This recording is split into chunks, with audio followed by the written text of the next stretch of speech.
আমন্ত্রণ দেশ বাংলায়, সঙ্গে আছি আমি লাবণ্য রহমান। শুরুতেই সংবাদ শিরোনাম। নরসিংদীর রসে ভরা মিষ্টি আনারস খ্যাতি ছড়াচ্ছে দেশ জুড়ে, চাষ বাড়াতে প্রশিক্ষণ দিচ্ছে কৃষি বিভাগ। এবং মুন্সিগঞ্জে শ্রীনগরে চুরির অভিযোগে গণপিটুনি, এক যুবক নিহত।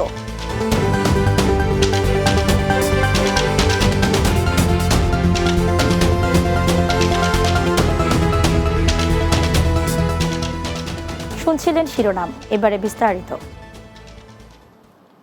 নরসিংদীর রাবান এলাকার রসে ভরা মিষ্টি আনারস খ্যাতি ছড়াচ্ছে দেশ জুড়ে। নিজ জেলাসহ আশপাশের জেলা থেকেও অসংখ্য লোকজন আনারস বাগান দেখতে, খেতে ও কিনতে ছুটে আসেন রাবানে। আনারসের চাষ বাড়ানোর জন্য কৃষি বিভাগের পক্ষ থেকে প্রশিক্ষণ দেওয়া হচ্ছে বলে জানান কৃষি বিভাগ। নরসিংদী থেকে সহকর্মী শরীফ ইকবাল রাসেলের পাঠানো প্রতিবেদন, বিস্তারিত জানাচ্ছেন সুরাইয়া সীমা।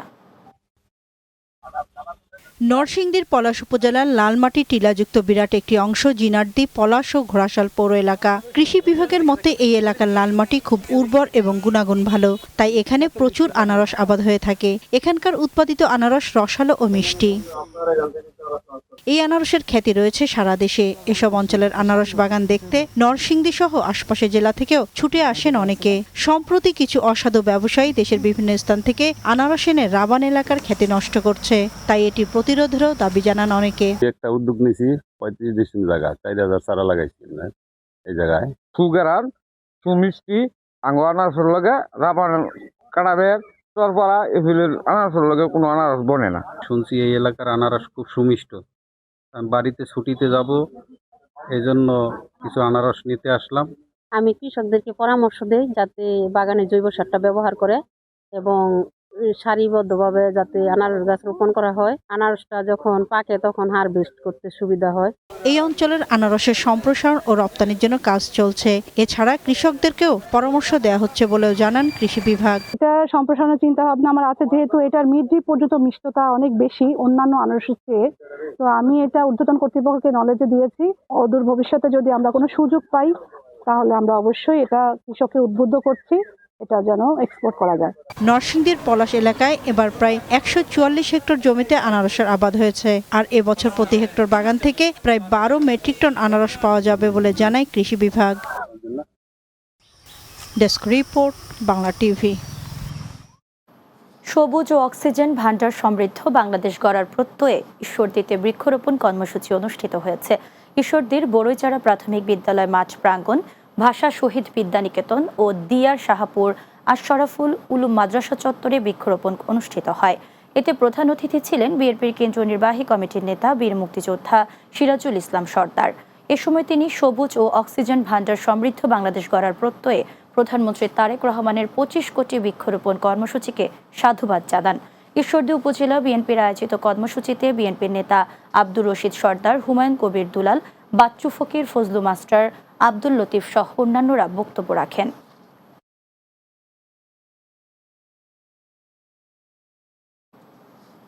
কুড়িগ্রামের রৌমারী উপজেলার প্রতিটি ইউনিয়নে বিভিন্ন ওয়ার্ডে বৃক্ষরোপণ কর্মসূচি অনুষ্ঠিত হয়েছে।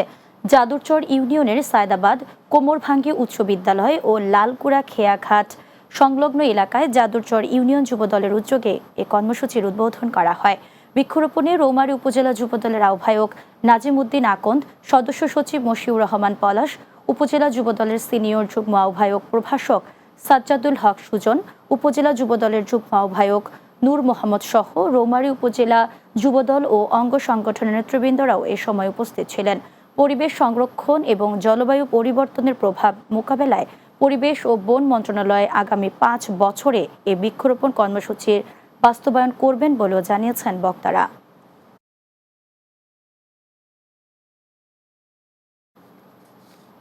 দলমত নির্বিশেষে পাবনা জেলার সার্বিক উন্নয়নে সবাইকে ঐক্যবদ্ধ হয়ে কাজ করার আহ্বান জানিয়ে জেলা শহরে অনুষ্ঠিত হয়েছে নাগরিক সংলাপ।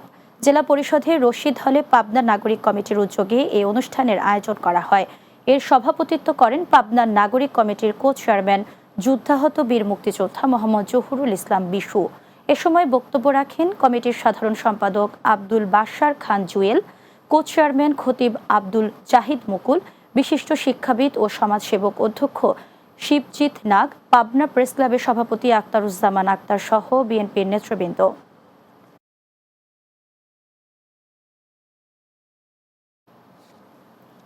মুন্সিগঞ্জের শ্রীনগর উপজেলায় চুরির অভিযোগে গণপিটুনিতে মোহাম্মদ সাদাত হোসেন নামের এক যুবকের মৃত্যু হয়েছে। উপজেলার শ্যামসিদ্ধি ইউনিয়নের মত্তগ্রামে এই ঘটনা ঘটে। জানা যায়, ওই এলাকার একটি মসজিদে তাবলিগ জামাতে অংশ নেওয়া মুসল্লিদের বেশ কয়েকটি মোবাইল ফোন চুরির ঘটনা ঘটে। এই ঘটনায় সন্দেহভাজন হিসেবে সাদাত হোসেনকে স্থানীয়রা আটক করে। পরে উত্তেজিত জনতা তাকে গণপিটুনি দিলে তিনি গুরুতর আহত হন। এতে ঘটনাস্থলে তার মৃত্যু হয়। খবর পেয়ে পুলিশ মরদেহ উদ্ধার করে ময়নাতদন্তের জন্য হাসপাতালের মর্গে পাঠায়। সাদাত হোসেন একই এলাকার শামসুল হকের ছেলে। এ বিষয়ে শ্রীনগর থানার ওসি মোহাম্মদ জুয়েল মিয়া বলেন, তার বিরুদ্ধে থানায় একাধিক চুরির মামলা রয়েছে। নারায়ণগঞ্জের সোনারগাঁও উপজেলার চর কিশোরগঞ্জ এলাকায় চাঁদাবাজি, মিথ্যা মামলা, হামলা, হুমকি ও রাজনৈতিক হয়রানির অভিযোগ এনে সংবাদ সম্মেলন করেছেন ভুক্তভোগী বিএনপির নেতা আসলাম ও তার পরিবার। সোনারগাঁও রিপোর্টার্স ক্লাবে আয়োজিত সংবাদ সম্মেলনে বিএনপির নেতা আসলামের বড় ছেলে ইব্রাহিম খলিল বলেন, স্থানীয় একটি প্রভাবশালী মহল এলাকায় সন্ত্রাসী রাজত্ব কায়েম করছে। তার পরিবারের ওপর একাধিক হামলা করা হয়েছে। অভিযুক্তদের বিরুদ্ধে হত্যা, চাঁদাবাজি, মসজিদের জায়গা দখল সহ একাধিক মামলা রয়েছে বলেও জানান তিনি। এ সময় তিনি ও তার পরিবারের সদস্যদের নিরাপত্তায় প্রশাসনের সহায়তা চান। সোনারগাঁও থানার ওসি গোলাম সারওয়ার বলেন, বিষয়টি তদন্ত করে দেখা হবে।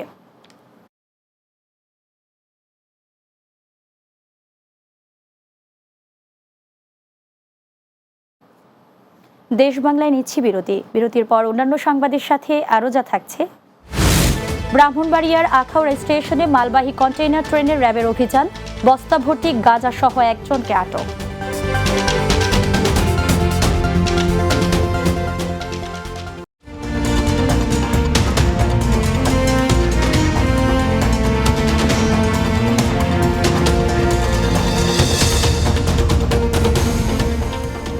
বিরতির পর দেশ বাংলায় স্বাগত আরও একবার।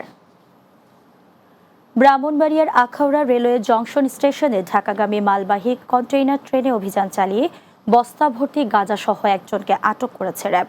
র্যাব ৯ সূত্রে জানা যায়, চট্টগ্রাম থেকে ছেড়ে আসা ঢাকাগামী মালবাহী container train Akhaura railway junction স্টেশনে যাত্রা বিরতি করে। এ সময় গোপন সংবাদের ভিত্তিতে রেলওয়ে স্টেশনে দাঁড়ানো মালবাহী কন্টেইনার ট্রেনের ইঞ্জিনে তল্লাশি চালায় র্যাব ৯ ব্রাহ্মণবাড়িয়ার সদস্যরা। এ সময় ইঞ্জিনের ভেতর থেকে ভারতীয় গাঁজা ভর্তি একটি বস্তা উদ্ধার করা হয়। এ ঘটনায় ট্রেনের চালক মোহাম্মদ শাহজাহান মিয়াকে আটক করে র্যাব। আখাউড়া রেলওয়ে থানার ওসি আব্দুল কুদ্দুস ঘটনার সত্যতা নিশ্চিত করে বলেন, র্যাব ৯ মামলা দিলে মাদকসহ আসামিকে আদালতের মাধ্যমে কারাগারে পাঠানো হবে।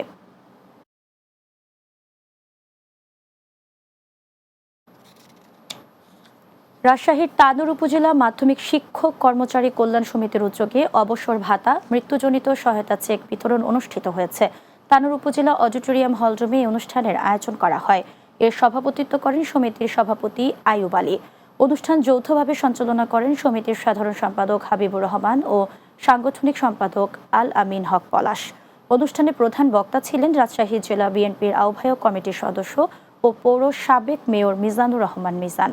এ সময় বক্তব্য রাখেন তানোর থানার পরিদর্শক মোয়াজ্জেম হোসেন, উপজেলা মাধ্যমিক একাডেমি সুপারভাইজার সাইমা আঞ্জুমান, পুঁথিনিলয় পাবলিকেশনের জেনারেল ম্যানেজার গোলাম মুস্তফা সহ আরও অনেকে।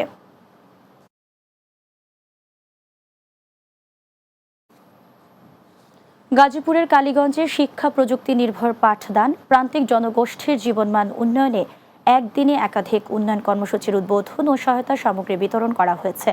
শুক্রবার বিকেলে কালীগঞ্জ RRN পাইলট সরকারি উচ্চ বিদ্যালয় মাঠে এই অনুষ্ঠানের আয়োজন করা হয়। এতে প্রধান অতিথি ছিলেন গাজীপুর ৫ আসনের সংসদ সদস্য AKM ফজলুল হক মিলন। অনুষ্ঠানে সভাপতিত্ব করেন কালীগঞ্জ উপজেলা নির্বাহী কর্মকর্তা ATM কামরুল ইসলাম। এ সময় মেধাবী শিক্ষার্থীদের মাঝে ১৫৭টি বাইসাইকেল, দুস্থ নারীদের জন্য ১৫০টি সেলাই মেশিন বিতরণ করা হয়। এছাড়া ৯৩টি শিক্ষা প্রতিষ্ঠানের মাঝে স্মার্ট বোর্ড, বিশুদ্ধ পানির ফিল্টার, খেলাধুলা ও সাংস্কৃতিক উপকরণ হস্তান্তর করা হয়। কর্মসূচিতে উপস্থিত ছিলেন উপজেলা সহকারী কমিশনার ভূমি জাকিয়া সরওয়ার লিমা, কালীগঞ্জ থানার ওসি মোহাম্মদ জাকির হোসেন সহ বিএনপি ও অঙ্গ সহযোগী সংগঠনের নেতৃবৃন্দরা।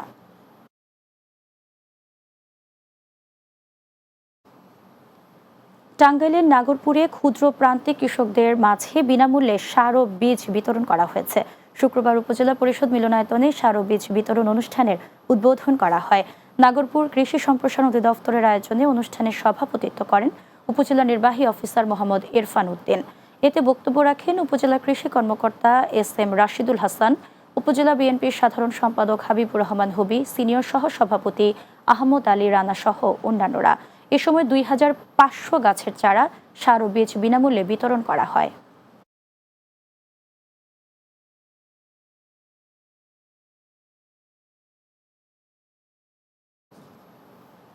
এবছরে এইচএসসি পরীক্ষার্থীদের বিদায় উপলক্ষে নরসিংদীতে আলোচনা সভা ও দোয়া মাহফিল অনুষ্ঠিত হয়েছে। নরসিংদীর পলাশ থানা সেন্ট্রাল কলেজ আয়োজিত অনুষ্ঠানে প্রধান অতিথি ছিলেন উপজেলা নির্বাহী কর্মকর্তা ইশতিয়াক আহমেদ। অনুষ্ঠানে সভাপতিত্ব করেন কলেজের অধ্যক্ষ আমির হোসেন গাজী। এ সময় উপস্থিত ছিলেন উপজেলা মাধ্যমিক শিক্ষা অফিসার খোরশেদ আলম, ঘোড়াশাল পৌর বিএনপির সভাপতি আলম মোল্লা, পলাশ থানা মডেল সরকারি উচ্চ বিদ্যালয়ের প্রধান শিক্ষক বরুণ চন্দ্র দাস সহ আরও অনেকে। আলোচনা শেষে কলেজের 360 জন শিক্ষার্থীকে বিদায় ও দোয়া মাহফিল অনুষ্ঠিত হয়।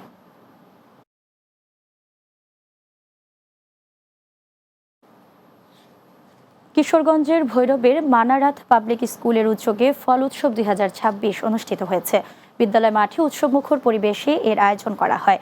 উৎসবে বিদ্যালয়ের প্রায় অর্ধশতাধিক শিক্ষার্থী অংশ নেন। এ সময় শিক্ষার্থীরা দেশীয় ও মৌসুমী বিভিন্ন ফল প্রদর্শনের পাশাপাশি ফলের পুষ্টিগুণ ও উপকারিতা সম্পর্কে উপস্থাপনা করে। অনুষ্ঠানে প্রধান অতিথি ছিলেন ভৈরব সরকারি হাজী আসমত কলেজের উপাধ্যক্ষ আব্দুর রৌফ। মানারাত পাবলিক স্কুলের সভাপতি প্রভাষক সাইদুর রহমান সাইফ অনুষ্ঠানে সভাপতিত্ব করেন। সহকারী শিক্ষক মোহাম্মদ মুসা মিয়ার সঞ্চালনায় এ সময় উপস্থিত ছিলেন হাজী আসমত সরকারি কলেজের অঙ্ক বিভাগের প্রভাষক বরকতুল্লাহ পাঠান, স্কুলটির পরিচালক ডাক্তার ইমরান মাহমুদ চৌধুরী সহ অভিভাবক ও শিক্ষার্থীরা। ফুলগাজী উপজেলা বিএনপির সাবেক সাধারণ সম্পাদক ও জিএম হাট ইউনিয়ন পরিষদের সাবেক চেয়ারম্যান মরহুম নুরুন নবীর প্রথম মৃত্যুবার্ষিকী উপলক্ষে মিলাদ ও দোয়া মাহফিল অনুষ্ঠিত হয়েছে। দোয়া ও আলোচনা সভার আয়োজন করেছে উপজেলা ছাত্রদল, শিক্ষার্থী ও এলাকাবাসী। এতে উপস্থিত ছিলেন ফুলগাজী উপজেলা বিএনপির যুগ্ম আহ্বায়ক মাস্টার আবুল কালাম ভুইয়া, ফুলগাজী উপজেলা বিএনপির যুগ্ম আহ্বায়ক আবুল খায়ের, প্রতিষ্ঠানের অধ্যক্ষ আবু তাহের মজুমদার, উপজেলা ছাত্রদলের আহ্বায়ক মোহাম্মদ ইউসুফ, মুন্সিরহাট ইউনিয়ন ছাত্রদলের সাধারণ সম্পাদক আশিকুর হোসেন পাটোয়ারি, রাহি সহ ছাত্রদলের অন্যান্য নেতাকর্মীরা। জাতীয় পর্যায়ে প্রাথমিক বিদ্যালয় গোল্ড কাপ ফুটবল টুর্নামেন্টে দ্বিতীয়বারের মতো চ্যাম্পিয়ন হওয়ায় পাবনার সাথিয়ার জোরগাছা ইউনাইটেড সরকারি প্রাথমিক বিদ্যালয়কে সংবর্ধনা দেওয়া হয়েছে। পাবনা জেলা প্রশাসক কার্যালয়ের সম্মেলন কক্ষে সংবর্ধনার আয়োজন করা হয়। জেলা প্রশাসক আমিনুল ইসলামের সভাপতিত্বে অনুষ্ঠানে উপস্থিত ছিলেন অতিরিক্ত জেলা প্রশাসক সার্বিক মোহাম্মদ মনিরুজ্জামান, অতিরিক্ত জেলা প্রশাসক শিক্ষা ও আইসিটি উম্মে তাবাসুম, বাংলা টিভির জেলা প্রতিনিধি এস.এম. আলম সহ প্রাথমিক বিদ্যালয় শিক্ষার্থী ও জেলা ক্রীড়া সংস্থার সদস্যরা। পরে ক্ষুদে শিক্ষার্থীদের সংবর্ধনা দেওয়ার পাশাপাশি জেলা প্রশাসনের পক্ষ থেকে আর্থিক সহযোগিতা করা হয়।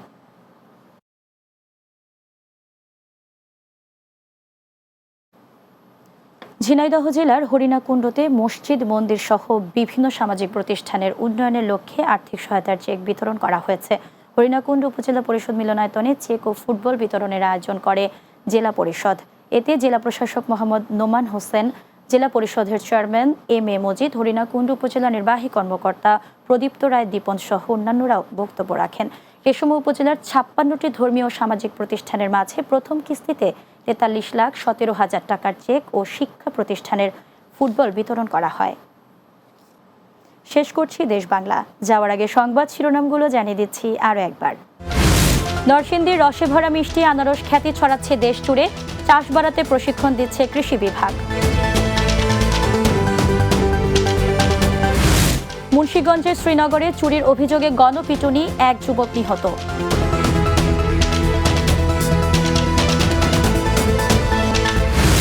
এবং ব্রাহ্মণবাড়িয়ার আখাউড়া স্টেশনে মালবাহী কন্টেইনার ট্রেনে র্যাবের অভিযান, বস্তাভর্তি গাঁজাসহ একজনকে আটক।